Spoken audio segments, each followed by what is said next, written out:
Defining the competition. Most of your marketing classes don't really talk much about defining and analyzing and understanding the competition. And that's unfortunate because for almost all businesses, being able to understand the competition is one of the biggest concerns. Think about a company like the Toyota Motor Company. What do you think Toyota Motor Company's biggest concerns are? Well, one of those concerns definitely has to be worrying about the competition trying to steal customers from them and reduce the sales of their automobiles, whether it's their Camry or their RAV4 or their Toyota 4Runner or their Tacoma pickup truck or their Tundra pickup truck or their Corollas or any of their other vehicles. So for them, they spend a lot of time analyzing and understanding what their customers' plans are. And as a result, being able to define the competition is the first step in being able to understand what your competition is doing. So we're going to talk about that today. The competition is anyone that's contending for the same customer. And one of the reasons that we want to talk about the competition privately and separately is because the competition is the most dangerous environment. Why? Well, it's because the competition is intelligent. That is, the competition gathers data, looks at data, turns that data into information, takes that information and makes decisions with it. Understand that the competition is reactive. That is, they react to whatever the other organizations and firms in the industry do. And then finally, it's purposeful and intentful. That is, it has a specific intention, and that intention, of course, might be to take away your market share or steal your customers. When we define the competition, there's a couple of little things that I always like to point out. First off, most marketers spend more time worrying about the competition than anything else. And I would argue that you shouldn't worry about the competition, but there is no better way to spend your time than learning about the competition. Rather than worrying about them, you ought to learn as much as you can about them, much the way that poker players try to learn about the competition that they have at the table when they're playing poker. And of course, one of my favorite lines is that the enemy undetected is the most dangerous, because they're the ones that can sneak up and attack you when you're not looking. Question number one, well, who is the competition? Well, competition are typically the firms that have a similar mission statement, firms that are offering the same products with similar features. Think about someone like the Honda Motor Company. Who do they directly compete with? Well, Toyota has a product that matches virtually every one of their products. So does Nissan. They probably also compete with Chevrolet and Ford and Chrysler, but not to the same degree that they compete with the other Japanese-based automobile companies. Firms that have the same or similar distinct competencies are in direct competition with each other. Firms that are satisfying the same wants and needs and providing the same benefits are the most direct competitors. 2 points to make sure that you understand. One is defining the competition too narrowly creates blind spots. Many firms consider their competition to simply be one or two companies. You need to make sure you have a broad enough view of the competition so that you don't have strategic blind spots. And then secondly, defining the competition too widely results in a lack of strategy. If you think that you're in competition with everybody for every dollar, well, then the problem is there's no real strategic way to use that information and come up with a strategy.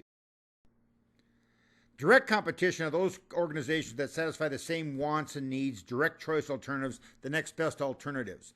An example for direct competition for someone like Toyota Camry would be the Honda Accord. Generic or indirect competition are those satisfying the basic same wants and needs after the same dollars or loose substitutes. So, for instance, you might make the argument that the Chevrolet Colorado pickup truck competes with the Honda Accord. Well, they're not directly competing with them, but they are going after automotive dollars, so they would be called indirect or generic competition. Number of approaches to determining the competition. Well, let someone else do it, like the NASIX codes or the SIC codes. You can use managerial judgment. One of the things with managerial judgment is if we ask the companies, who do you directly compete with, most of them, by the way, will overestimate who their competition is. That is, they believe that they're competing with firms that are probably higher quality than their organization is and who probably offer better products. You can use purchase data like a brand switching matrix, and I'm going to show you that in just a minute. You can use cross elasticities. Remember when you took your basic economics class and you talked about cross elasticities of demand? Well, that's one way to determine whether or not someone is in competition with you. Overall similarity of products. Products that have the same marketing mix, that look alike, sound alike, are priced alike, are distributed alike, are most likely in direct competition. And then you can take a customer-oriented approach and you can ask your customers, who else are you considering? When you thought about buying our product, whose other product did you also consider?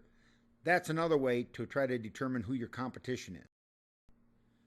Here's an example of a brand switching matrix, okay? And so if you look at this matrix, here's how you would read it. In January, the people in the top blue left-hand corner, in January, 0.6 of those people bought Crest, 0.2 bought AIM, and 0.2 bought Colgate. If you turn around then and look at February, the Crest buyers in February would be looking across. And so when we try to identify who the direct competitors are, the direct competitors are those companies that switched brands. The diagonal in this table are people who use the same product 2 months in a row. So for instance, 0.6% or 0.6% of the customers bought Crest both times, 0.4 bought AIM both times, 0.5 bought Colgate both times. So all the numbers on the diagonal are repeat purchasers, and then the ones that are off the diagonal bought different products in the two different times. So for instance, if we take a look at the first column with Crest, in January, 0.6 people, 0.6 of the population bought Crest in January, but of those people who bought Crest in January, 20% of them then bought AIM in February, and 20% bought Colgate in February. The way to determine who you're in direct competition with is to see what other products your customers are buying. So the off diagonal indicates whose brands your customers are switching to. And you can see in this situation that there are two basic sets of competitors. Crest, AIM, and Colgate are competing against each other, and Pearl Drops and Ultra Bright are competing against each other. Key questions. Against whom do you usually compete? That is, if customers don't buy from us, who will they buy from? Think about UNLV as an organization.